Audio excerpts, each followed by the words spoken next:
Well, hello, everybody. Welcome. Happy Thursday. And so excited to be with you here today. And I am live streaming from Lake Geneva, Wisconsin, where we are having a huge blizzard. Anyway, did a little errand this morning and woo, roads are slippery. So glad I made it in one piece, shall we say. And I'm really excited about our show for you today. So thank you for joining us. You are here for the Live with Lesli show. And as you probably can guess, my name is Lesli Bitel, and I am a practice building expert specifically for health professionals. So happy to be joined today by a very special guest, Ashley Hurst. And it's funny, Ashley is in a warm place, thus the tank top. And I am in like a super cold place wearing the warmest thing I could possibly find in my closet. So it just goes to show. Anyway, so really good to see you, Ashley. Ashley is one of my favorite people and just really excited to have a conversation with her today. And specifically, so I'm going to ask her to share a little bit about her backstory, but she is from the Crohn's and Colitis Dietitians and has an amazing practice. I feel like we can learn so much from Ashley and what she's doing and, really how she's gone about building her practice so successfully. And one of the things that we're going to specifically hone in on today is how to grow your own supplement line. All right. So really a great topic. So we'll be talking a little bit about the concept of white labeling supplements and also utilizing other sources of supplementation for clients, and of course we'll be chatting just a little bit about, again, her business model, maybe touch on how she grew her team, although that is a topic I'd really love to delve in deeper with Ashley in a whole separate Facebook Live, because she's really done a phenomenal job really stepping in and acting as a CEO, right? And Ashley does have a cash-based business. So this is a question I get all the time. Can I do this in a cash-based business? What would that look like? So Ashley is really, I think, a role model for all of us in terms of how we can, really, really be successful in a cash-based business, highly niched. And Ashley's going to talk about that. In the business, they specialize in Crohn's and colitis, so specifically IBD. And there is a whole backstory to that as well. All right, Ashley, so let's jump in. So to kind of kick things off, I'd love it if you could share a little bit about, your bio and, what you're up to these days. Yeah. First of all, thank you for having me. It's always an honor to get to chat with you and chat with you in this context as well. And it's crazy because you and I started working together, I think it was like back in 2018, and we worked together for a long time. And Lesli is really a part of the reason why I was able to grow my business and figure out, really what I wanted to do. So I'm always thankful for you for that. And thank you.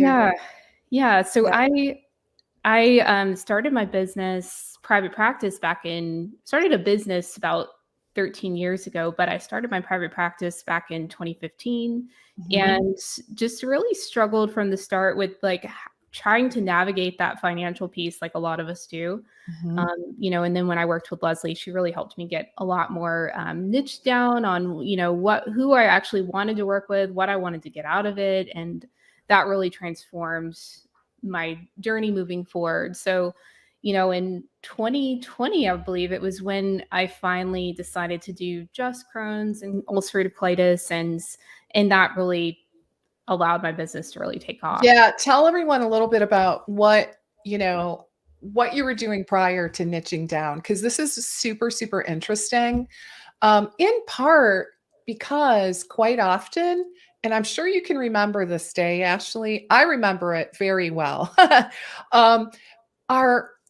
Intuitively, we think if we niche down, it's limiting, right? It's going to limit our opportunities. And interestingly, this is such a great case study to show that the opposite is true. But tell us a little bit about who you were targeting back when we first met. Yeah. So originally I was doing GI and autoimmune and kind of just seeing anyone who would come to me, Yeah. just trying to figure out what I wanted to do. And then it just got further and further honed in on who I wanted to work with. So then I realized, oh, I really like these GI cases. And then I realized, okay, I really like working with people who have what I have, which is ulcerative colitis, and I really get them. And I think my biggest fear though was just I didn't want to be defined by ulcerative colitis and Crohn. I didn't want that to define me. But ironically, that's like what brings me the most joy now is the fact that those are the people I want to work with. Those are the people that I want to create resources for. And so, yeah, I still look back and I think that is one of the hardest things that I did was decide this is what I'm doing and this is the only thing I'm going to do. Mhm. But it's a process, and sometimes you just have to take the next step and know that like you can always change your mind. You know, Yeah. you're not stuck. You know, it's your business. So but once I did take that jump, it really transformed everything, and it was really the growth that made me think about other revenue streams, like recognizing the need for them. Because as you grow and add more people to your team, you start to realize that you need to create this whole new role, and that's the role of CEO or someone working on your business and not in your business. Yes. And so that is where I realized, okay, so that means creating a whole nother salary. So you can't just do that if your current model is only set up for just you. You have to create other revenue streams to be able to pay yourself. And also to just pay your employees well, to have other benefits, to whatever it is that you want to do, you have to have the revenue stream to provide for that. So that's really where I started looking at more passive income streams. I love that. Yeah. So, and again, I really want to dig more into this. Maybe we can do another Facebook Live on this topic of growing your team. But it's so important to plan ahead and to um, ultimately to set yourself up as the CEO so the business doesn't completely rely upon you 24/7. Like if you get even the flu, right? Like Exactly. you're not Yeah. making money. Like seriously, it's 100% on you. And so that is typically how these businesses are kind of run behind the Mhm. scenes, and let's just call it for what it is. It's a great starting point. You got to rely on yourself in the beginning, but ultimately we want to kind of move into a place where, gosh, if you want to take a vacation, you want to take a month off, you can do that without completely, wrecking your business, right? Yeah, exactly. And the other thing I wanted to bring up too is I originally hired because I was dealing with my own burnout. But then you have Yeah. to think about how to manage burnout for the people you hire too, because they're Uh, going to run into the same thing if you don't build in other revenue streams to support your business and not, you don't want a business model that is only seeing clients 24/7. You know, you want some space and ability to, and you have to create other revenue streams built into that to be able to prevent burnout too, and to be able to, if you ever wanted to, delegate more off your plate to where you're not running it as much. So, yeah, absolutely. I love that. So, all right. So now you run this business. Tell us a little bit about like your business model at this point. yeah, so I've now been able to delegate majority of my role to where I wanted to do that so that if anything ever happens, it's going to continue running. Like if Yeah. I need to take some time away, if I need to be there for my family, whatever it is, it can still run, and me not have to worry about it. And a part of being able to do that is hiring the right people for one, hiring really good people that, care about your business as much as you do, and that are really that you can really that are really skilled in certain areas. So in the Mhm. areas that you need. So yeah, now I've been able to now I don't do consults myself. Oh. Great. Yeah, I just do, leading my business and trying to delegate more out. And I just recently passed off sales calls too. So yeah, it's such Bravo a for win, you. That's amazing. Yeah, I feel like, Ooh, we often get real excited about like revenue and numbers, but there's also this other aspect of being able to step away if you need to. And that's an even, I think, bigger challenge. And you have to learn different skills to be able to do that. But it's such a big win when you can kind of breathe that sigh of relief of like, okay, I know things are going to be okay because I trust the people I hired. great.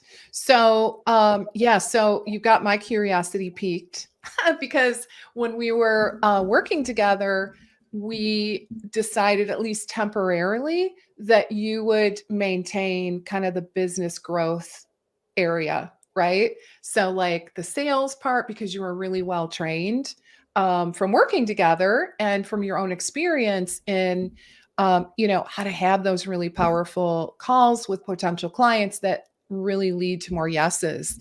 So I'm curious, who's, you don't have to name names, but like, are the other dietitians doing these sales calls now? No. I mean, in really we had to rethink our whole marketing strategy this year because I felt the need to have less calls so that I can focus on growing my supplement line, focus on Yeah. kind of other interests in the company. Mhm. And so I passed it on to, I have two admins, Okay. and one of them is a nurse so she has a little bit of a clinical background to ask some of the Neat. questions. But so I've been training her over time with just Okay.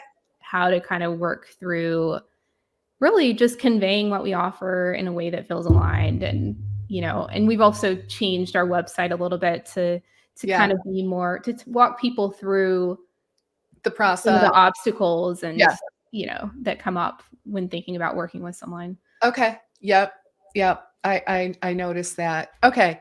So that's fantastic. So wow. So you're really able to dig in and place more focus in parts of the business that need your attention as the CEO, which is incredible. So, all right. So, um, in terms of, so I guess let's take it just a little step back. What would you say some of the challenges are, or perhaps were for you when you were looking at growing? Yeah, I think some of the challenges we all run into when we start adding people is this challenge of managing the wanting to grow thing with the amount of money that you have. So Yeah. growth requires money. The more you get down the path, the more that you realize anytime you add on more people, you add on more work. So you add on more work for your admins, and it just trickles down. So you don't realize this when you're starting off because it's just you or just you and one other person, Right. but it really exponentially increases the more people. So now we have like seven people, almost really our graphic designer is almost our eighth person. And that's a lot of people. So anything that is like adding up, with just you will add up times eight, when you start adding all these people, because there's different work that comes about with each person and with the amount of people that you're taking on in terms of client load. So if you're taking on, 10 people when you start, who maybe you get one or two questions every month. Now, if you take on 100 people, you probably get a lot more questions every month coming into your inbox, a lot more calls. It just really adds up. And the challenge that I had was I wanted to grow, I wanted to continue that growth, but it costs money to grow. And the current model of just seeing patients and just taking it that way did not really allow for the type of growth that I was experiencing. Mhm. So you'll start to realize when you grow really fast that you're going to need more revenue to continue that growth versus, setting up a wait list. So I really wanted to Okay. continue the growth, and it really required that I think outside the box and think about other revenue streams outside of seeing clients. So that's really where I started to grow those out. So we built out a library that's subscription based, and then we also we have a supplement line too that we've started to build out. Ah, So okay. So, and anyone that is watching either live or if you happen to catch the replay, it just so happens that I am having a live event this week on this very topic, how to grow multiple streams of income for your practice in order to help you to to kind of to move away from your 100% reliance on one-on-one. So recognizing, especially in the beginning, like one-on-one is probably our bread and butter for the most part, and I'm all for it. That being said, as you continue to get more experience and are looking for ways to grow, we definitely, just like Ashley's saying, we want to add additional revenue streams, right?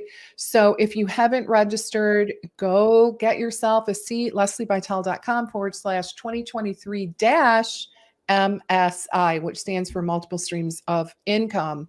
So you can join us tonight. We're on day 4. We'll be doing actually quite a bit of mindset work tonight. But you can also catch the replays by registering. So, okay. So that is super, super important. So what would you say, what are the things that, we as healthcare practitioners don't know, but maybe need to know when desiring to grow? Just, to set ourselves up to have our businesses less reliant. Like, are there any tips that you can share? I think one that comes to mind is as soon as you start adding people, you start to realize that there's so much training involved when you hire somebody. Yeah. That's really, in the very Huge beginning, investment. yeah, it's very expensive to hire somebody. That very first part of hiring, you're spending a lot of time training them, and none of that is revenue producing. And so it really is expensive to hire. So you have to sort of plan for that. You have to plan a bit for the hiring process. The other thing that comes up is having systems, like having a system in place for everything that you do. Yeah. You don't even have to write SOPs for everything. You can create videos and maybe have someone turn those into standard operating procedures. But having those in place can really just help make a lot of everything go smoother versus if you're trying to figure it out on, right off when you're hiring someone, it's a lot more complicated and a lot more work for you. And if you wait too long to hire, sometimes that can be complicated too, because a lot of people will wait until they're burnout and wait too long. But Right. True. really, the earlier the better. As soon as you start thinking about it, you should probably start looking.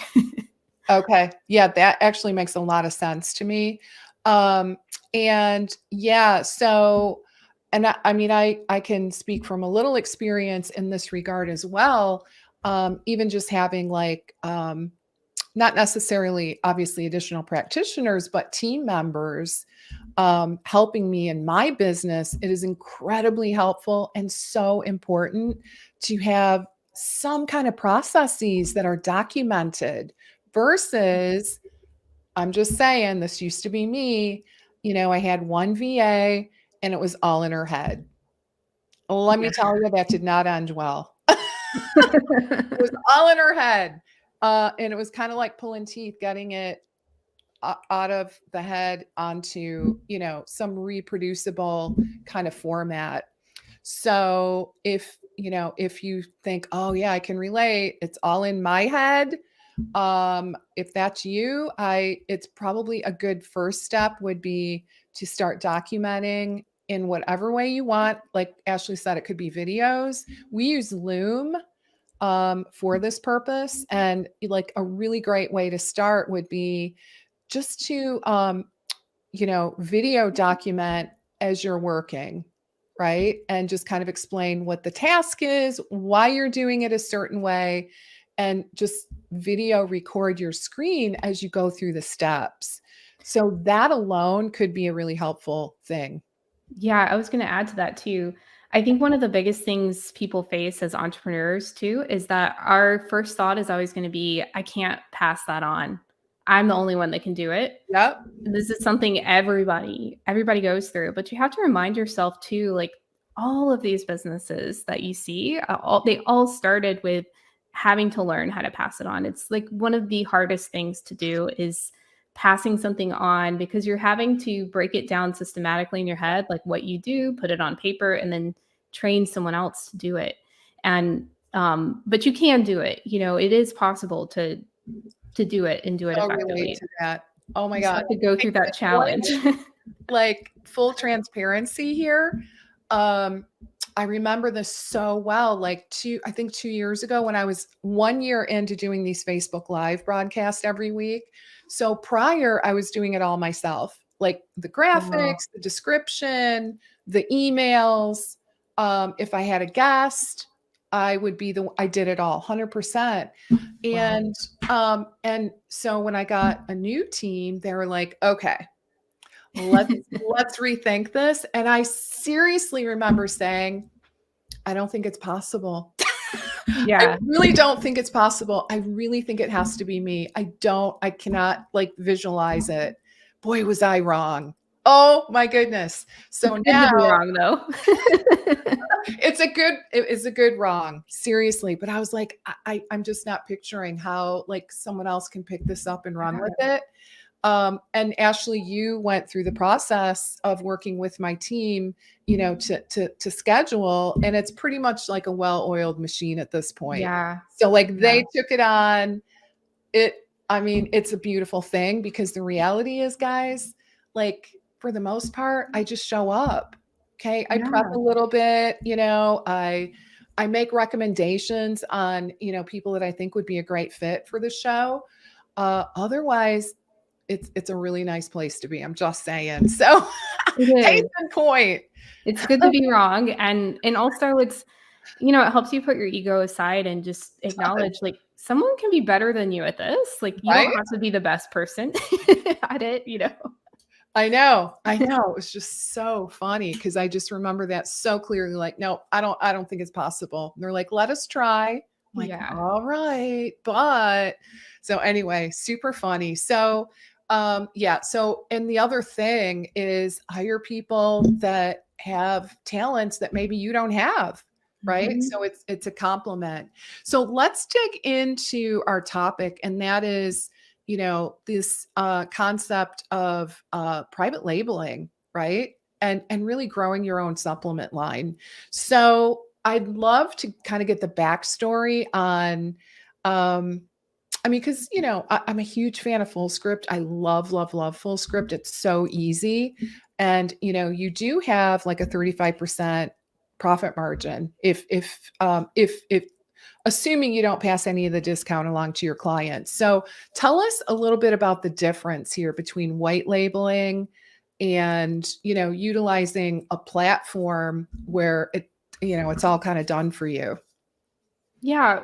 So there's all different levels of private labeling to manufacturing.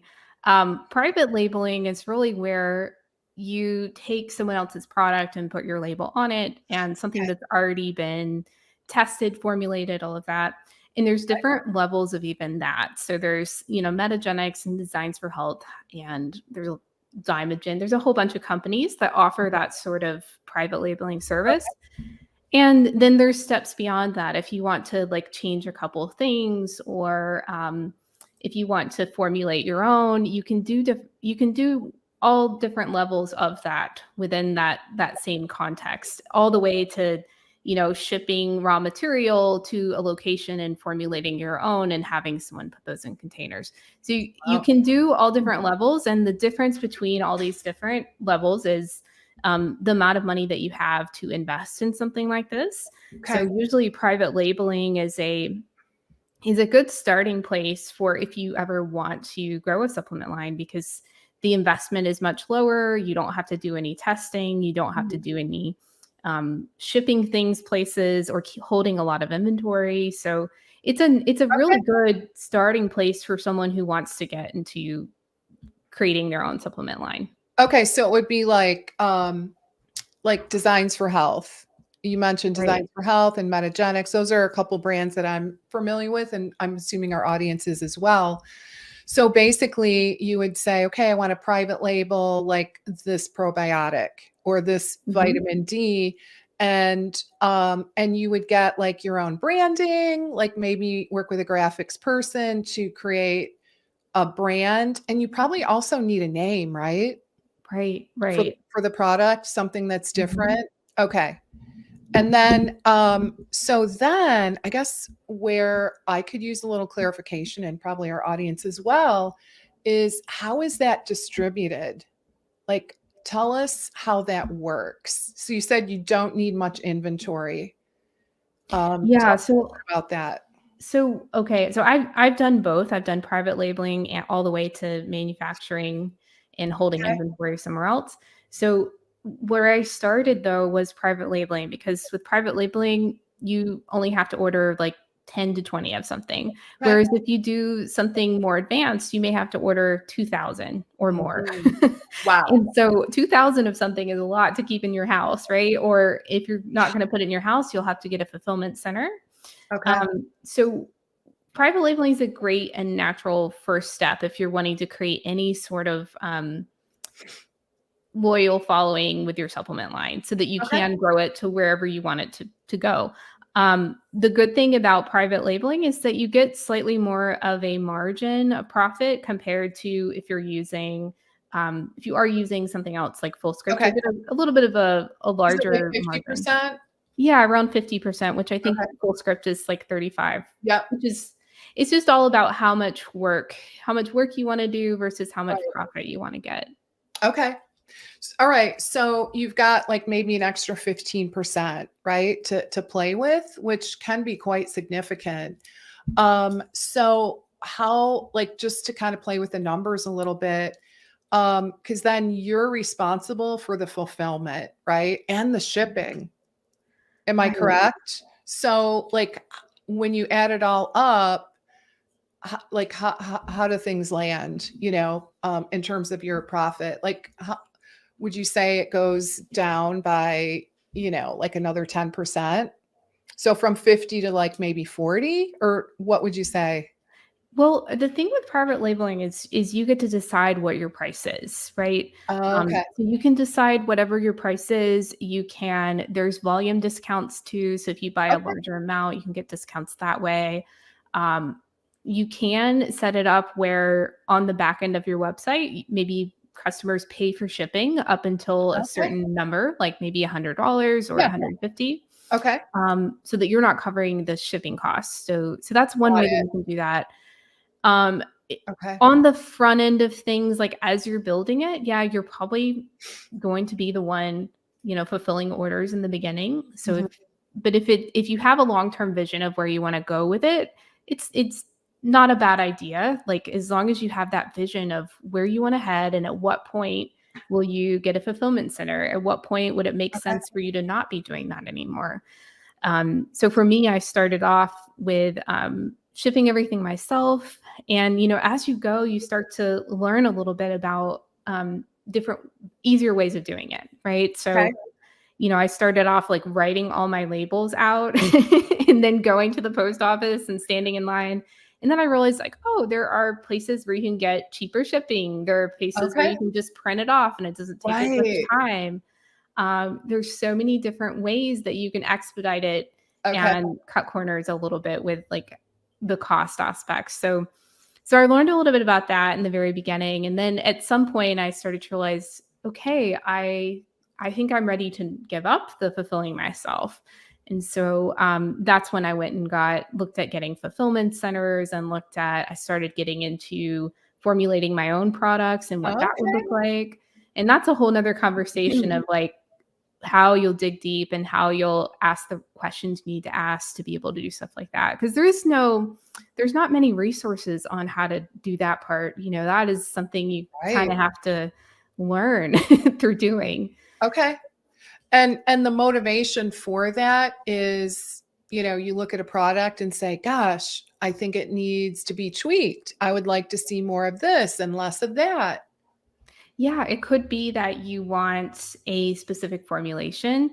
It could be that maybe in looking at your client load, you start to see, okay, when I pair this prebiotic with that probiotic, I get a really good result. And so Okay. maybe you think, well, this would make a great product. And you can even go as far as maybe that's something you want to research even. Like that's something that we've done is we started to see kind of some things, some trends. And so then we've used our supplement line to then, think about researching that particular. Ooh. So there's so many Ooh. different No ways that data. you can, yeah, there's so many Efficacy different ways data. you could take it. And, sometimes it's about changing the quality. Maybe you want to formulate to change quality. Sometimes it's maybe I want to increase my revenue even further, my profit margins by manufacturing. Because with you manufacture, there's a lot more room for negotiation in terms of the Okay. pricing. So you can get larger margins. Okay. Okay. I would imagine also like raw ingredients, like maybe, you want to ensure they're organic or, that kind of thing, right? Yeah. Yeah. Fairly grown and, just things like that. Okay. That makes a ton of sense. So are you doing that now? Tell us where you are in your process. Yeah, we've definitely started that journey of figuring out like really looking at everything that we have and saying what's the 20% that's responsible for 80% of the Okay. profit. Like really honing in on like Mm, the top items and how we can get better margins and how we can mm. um, really make it bigger than it is now. Okay. So yeah. I love that. Wow. That's very cool. So obviously you're focusing on products that are going to be beneficial for your IBD patients. Yes. Yeah. And then in terms of fulfillment, because that's the part, like it's hard to really imagine kind of being tied to that, Right. you know? I know people do it. Like there's all kinds of businesses, home-based businesses where part of the deal is you got to fulfill, right? Yeah. Like, even Etsy, Um, and I know there's ways that you can do that. I just saw an ad on YouTube. I think it was just yesterday for like a Pitney Bowes like little desktop thing where you can get your postage, right? Yeah. You weigh your package. You can pretty much like do everything right at the desktop, which is pretty cool as well. So I can see how that would save a ton of time. So where do you even start to look for these fulfillment centers? Yeah, I mean, I had my VA search for about a year for what Oh we're looking wow. for. Yeah, because we have a whole spreadsheet with like pros and cons of every place that we looked, and we had questions we asked, and because you have to ask questions like, is it temperature controlled? Mm, There's all these just micro charges that you get, so you have to make sure it makes sense before moving into a fulfillment center. mhm. And you have to also consider how would your business benefit if you were not fulfilling orders? Like, because there is the cost of you fulfilling orders versus the cost of someone else fulfilling Yeah. orders. Because if you can bring in more revenue, which would ultimately bring in more supplement sales or whatever it is you want to drive, then that could ultimately benefit you to where you could afford a fulfillment center. So Okay. sometimes you just start to get to a point eventually where you're like, okay, I don't want to do this anymore Yeah. myself, and it makes sense to kind of branch out and have someone else do it. So it takes time to find the right fit for a fulfillment center, but there's a number of different options. It's just a matter of knowing the questions you need to ask. Okay. Okay. So I want to put it out there, guys. If this, I'd love to get a little feedback from our audience, regardless of whether you're watching this live stream or if you're going to go back and catch the replay. What are your thoughts? Have you ever considered, having your own supplement line, white labeling your own supplement line? What are your thoughts around this? How intrigued are you on this topic? So I'd love to get a little bit of feedback. Is it something you've ever considered, or maybe, gosh, never really thought about it? So I do see several, well, I can think of one online doctor in particular who happens to be in Texas. And she's got a ton of what I assume are white labeled products. Mm-hmm. Although I'm not 100%. I know when I was like years ago, I used to call and be like, hey, who's your manufacturer for this product, right? And I know they use a lot of designs for health, but I don't know if they've kind of moved into this new territory of, creating their own products, right? Like that whole step further. Super interesting. Okay, so let's see.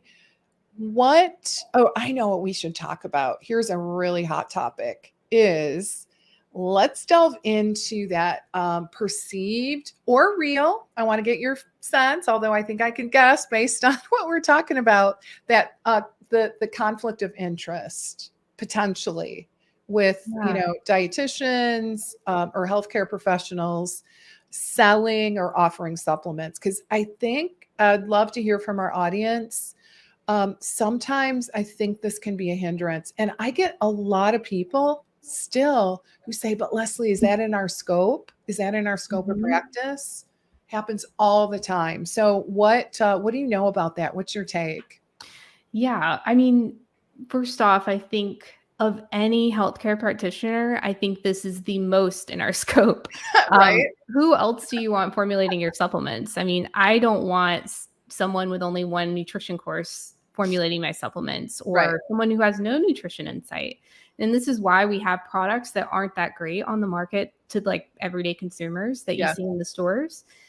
We need more dietitians to formulate and to create and put their own take on things, because I think we're the ones in the room that need to be doing it. So I do think that it's in our scope. In terms of like the ethics side, I think anything can feel icky or unethical. I think like literally anything. So I think it's even just your dietitian services itself. Like it can feel not in line. So it is important to make sure that you're in line with what feels right for you, because that can look different for everybody. For me, it's kind of evolved over time. So at some point I've gotten to the point where I was like, I think what would feel in line for me is if a lot of our profits went to furthering research. And so you can have like social aspects to your certain give back aspects to your supplement line. There's a number of different ways that you can make it feel aligned. It doesn't have to feel weird or not in line with your values. So I think that's an important aspect that we don't always consider. I've experienced dietitians give me negative feedback, or other people, but I think we also need to consider like all kinds of healthcare doctors have conflict of interest. Like, doctors get pharmaceutical cutbacks. Like there's all different ways that this is already built into healthcare, and it's up to us to figure out what's aligned for us, Right. So. Yeah, absolutely. And I would even go so far to say, you got to believe obviously in the product, right? Yeah. You don't just jump into this because you want to make a dime, right? Mm-hmm. That is, so it's kind of a philosophical decision. Like let's say you're getting, you've moved into a place where you're using like an online dispensary, and you're getting comfortable and you're seeing results, right? You're really seeing like the difference between clients that are, taking your recommended supplements versus not, right? That really starts to build your confidence, I would say. And and it just is, it's going to feel better and actually like you're doing the world good, not just better, but good, right? Because you're really seeing the difference play out from a clinical perspective. And of course, you're on top of the research, right? Like you're familiarizing yourself. So at the end of the day, it's like any kind of marketing or sales where you got to feel good about it. You got to know in your heart that it's in the best interest of your patient or client. Otherwise, I would say don't even go there, right? Exactly. Yeah. Because it's not going to be authentic, and Right. people, you just don't want to go there in healthcare. People really can sense that you don't want to be that person. But right, wouldn't you agree? Yeah, and I think there's a difference between someone saying you can only purchase our supplements versus, hey, I think we have something, and hey, I think someone else has something else, or I think maybe this isn't a good option. I think that's where the ethics is. I don't think it's a matter of if you do or don't sell supplementation. True. It really comes down to what you feel good about and your own personal values and ethics. Right. Exactly.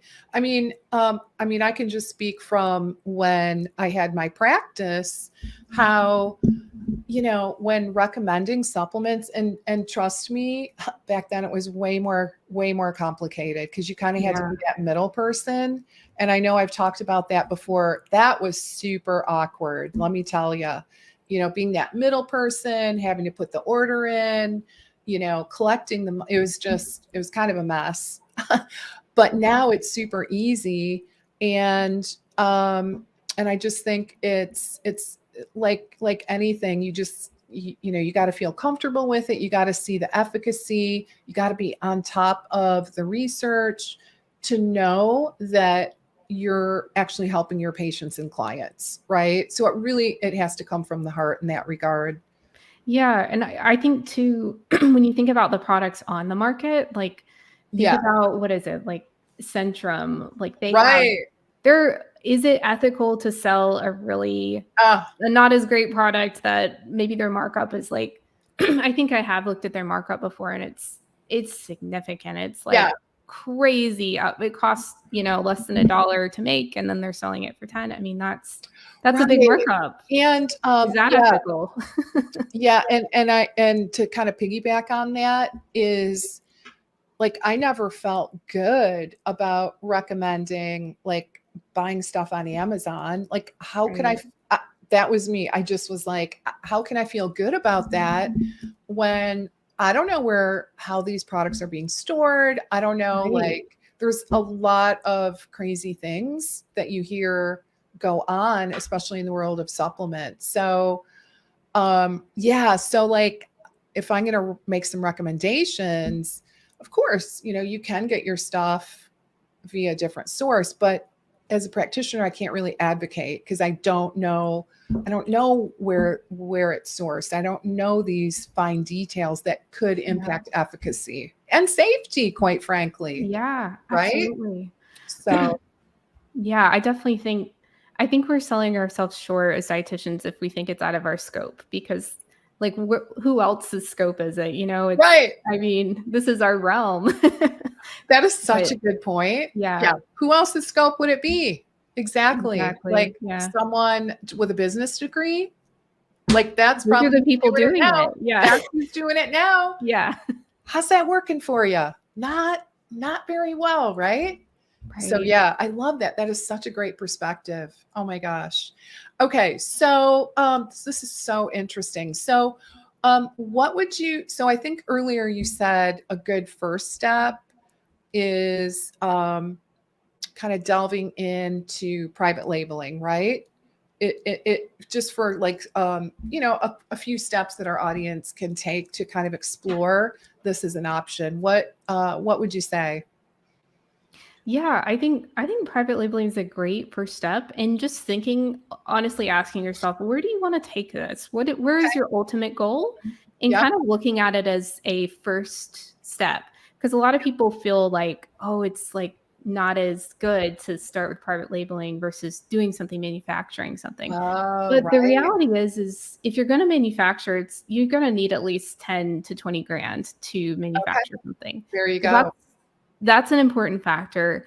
The other thing to consider too is that, a lot of things are private labeled. Like if you were to look at like luxury sunglasses, for example, they all come from the same manufacturer. They just have a different label. Yeah, I think it's Exotica or something like that. But when you really think about, when you stop thinking like just nutrition and ethics and start thinking, okay, like a business person, you really start to open your eyes to like everything has private labeling. Yeah. This is the only realm where we give each other hate for considering private labeling. But yeah, I mean, everything starts with that. And then over time, you kind of build and you get more customized and you get better profits. And so it's just stepping stone, really. Okay. I love that. Yeah. And for those of you that have really done, don't have supplements in your practice at all, I always say really the first step then is to jump in with full script, right? Yeah. Just to get yourself comfortable. They've got like lots of amazing protocols that you can follow and really kind of hold your hand. And it's a great company. I've had personal experiences with them that enable me to really vouch for them and their customer service. So, and again, they're vetting the product. So, Yeah. So I feel like that is a great first step for people that don't really have anything to do with supplements, even if it's for yourself and your family, right? Absolutely. Why Yeah. not? Like, who doesn't need vitamin D? Tell me. Even people that live in Texas wearing tank tops like Ashley, right? Yeah. I mean, I remember I remember one summer, I was so shocked. I was super tan, playing golf like all the time. It was a great summer. And I went and got my vitamin D tested and it wasn't even, it was below 30. I was totally shocked. So, I mean, anyway, case in point, right? Yeah. All right. So, all right, great. This is so fascinating. Any kind of final words of wisdom as we wrap up our conversation today, Ashley? Yeah, I would just encourage people, if this intrigues you, look into it, figure out where you stand. I think it is within our scope, and yeah, I think that can be a great way, if it's in line with you, to help expand your practice, allow yourself to grow, allow yourself to take care of yourself and your employees, and I think it's a great option for people that are interested in it. Me too. And a great way to serve your people in a new way, a great way to kind of set yourself up for multiple streams of income, right? Which is super important, as we've talked about, just so that we're not as reliant on you. I talk to so many practitioners. The number one thing I hear for practitioners who are, relatively successful is burnout. Yeah. Day in and day out. That is what I hear. I'm exhausted. I'm burnt out. I want to do all these things, but how am I going to do it? I don't have the bandwidth, and I'm not really making that much money to boot. It's a real issue. So if that speaks to you, I would just say we need to talk. How's that? Reach out. I can help. Certainly, get you on the right track towards achieving multiple streams of income, because it really is important. I always say it's like a healthy plate. You guys can all relate to a healthy plate, right? It's variety. And I would say same is true for a healthy business. You want more than one revenue stream, so you're not just completely reliant, because if you have to take time off, it can be a real detriment to the business. So we got to kind of plan ahead, think ahead. We need to put on our CEO caps, right, Ashley? And that's what you've done so successfully. So proud of you. Thank you. So, all right, guys, great spending this time with you. Really enjoyed every minute of it. Thank you so much, Ashley, for sharing your wisdom. And I think this is a great topic, and we just might have more to come on this, right, in the future. Yeah. Thanks for having me too. Appreciate You bet. it. Okay, guys, have a great rest of your day. I'll see you next week. And thanks again, Ashley. Really appreciate your time. Bye for now.